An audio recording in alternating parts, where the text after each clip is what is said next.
অতিরঞ্জিত কোনো কিছুই ভালো না। আপনি ইট মারবেন, আপনার উপর তো পাটকেল আসবে ভাই। এটা তো বাংলাদেশের বাস্তবতা, তাই না?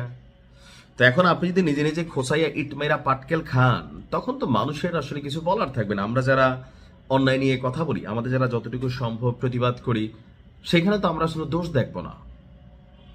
বাংলাদেশের রাজনৈতিক ইতিহাসে যেই দলগুলো নির্বাচনে হাইরা যায়, তারা জীবনেও স্বীকার করে না যে নির্বাচন সুষ্ঠু হয়েছে।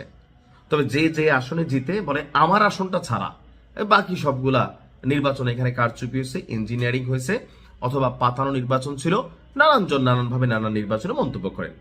একদিকে যখন জনাব তারেক রহমান আপনার এই নির্বাচনে বিজয়ের পর জামায়াতের যিনি প্রধান আছেন ডাক্তার শফিক সাহেব, এনসিপির যে প্রধান আছেন নাহিদ, তাদের বাসায় দেখা করতে গেলেন। অপরদিকে নাসির উদ্দিন পাটোয়ারি, এই ছেলেটাকে কোনোভাবেই আমার রাজনীতিবিদ মনে হয় না, মানে জোকার ছাড়া আর কিছু মনে হয় নাই। তো আজকে তারেক রহমানকে নিয়ে যে বক্তব্য দিয়েছে, এটাও কিন্তু অধ্যত্বপূর্ণ এবং উস্কানিমূলক একটা বক্তব্য, একটি স্টেটাস।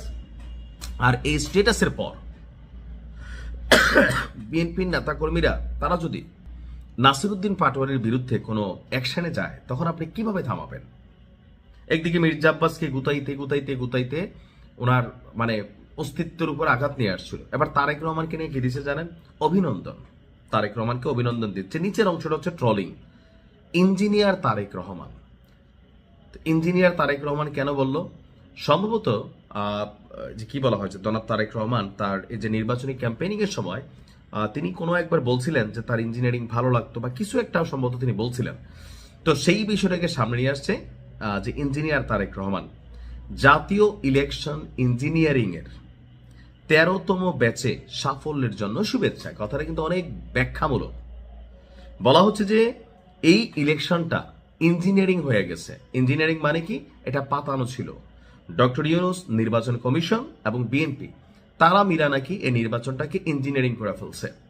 তো সেই কারণে নাসিরুদ্দিন পাটোয়ারি বুঝাইতে চাইছে জাতীয় ইলেকশনে ইঞ্জিনিয়ারিং এর 13তম ব্যাচে, অর্থাৎ আমি জানি না মানে কতগুলা নির্বাচনটা হচ্ছে ত্রয়োদশ জাতীয় সংসদ নির্বাচন, সেই ক্ষেত্রে সে লিখছে 13তম ব্যাচে।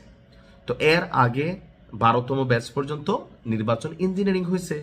তো সেই জন্য সে লিখছে আইসা ইঞ্জিনিয়ারিং এর 13তম ব্যাচে মানে ত্রয়োদশ জাতীয় সংসদ নির্বাচনে সাফল্যের জন্য শুভেচ্ছা জাতীয় ইলেকশন ইঞ্জিনিয়ারিং এর। অর্থাৎ বিষয়টা বোঝার জন্য মাথার মধ্যে একটু তেরা আসবে।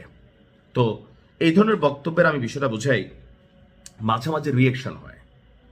নাসিরুদ্দিন পাটোয়ারি যতগুলো বক্তব্য দিছে এই নির্বাচনকে কেন্দ্র করে, এর আগেও বিএনপিকে নিয়ে নাসিরুদ্দিন পাটোয়ারি বা জনাব তারেক রহমানকে নিয়েও যেভাবে অধ্যত্বপূর্ণ কথা বলতো, রাজনৈতিক শিষ্টাচার এখানে কিছুই নাই। আপনি এখান থেকে শিক্ষণীয় কোনো কিছু ছিল না। মানে ডক্টর ইউনূস শেল্টার দিয়ে রাখছে, মাঠ পর্যায়ের শক্তি ছিল, যা খুশি মন চায় তাই বলছে। আওয়ামী লীগ এটা তো বলেই। সাথে সাথে তারেক রহমানকে নিয়ে, বিএনপিকে নিয়ে, জিয়া পরিবার নিয়েও, শহীদ প্রেসিডেন্ট জিয়াউর রহমানকে নিয়েও মাঝে মাঝে সে দুই একটা মন্তব্য করতো। সো বিএনপির পোলাপাইন যারা আছে, যারা যেই দলটার ভক্ত, তাদের তো ভাই এটার মধ্যে গায়ে লাগাটাই বিষয়, তাই না? তো সেই কারণে তারা রিয়েকশন দিতে পারে। আর এখন যদি কোনো একটা রিয়েকশন হয়, নাসিরুদ্দিন পাটোয়ারি চাচ্ছে ওই যে মির্জা আব্বাস বলতো, সে চায় আমাকে মারো তোমরা। তো নির্বাচনের আগে মারে নাই কেন? কারণ যদি নির্বাচনের আগে কোনো একটা টাচ হইতো নাসিরুদ্দিন পাটোয়ারির গায়ে, একটা ইলেকশনের সিম্পেথি অবস্থান তৈরি হইতো। মির্জা আব্বাস এরা বুঝতেন, তিনি তো বলতেন। তো এখন যদি আসলে নাসিরুদ্দিন পাটোয়ারি একই ভাষায় এরকম মন্তব্য করে, এমপিও হয় নাই, তো স্বাভাবিকভাবে যে কোনো একটা দুর্ঘটনা নাসিরুদ্দিন পাটোয়ারির কপালে ঘটতেও পারে। এখন নিজের কপালে নিজে দুঃখ আনলে সেটা তো আর জানি না। রাজনৈতিক সম্প্রীতি জরুরি, শিষ্টাচার জরুরি। ভালো থাকুন।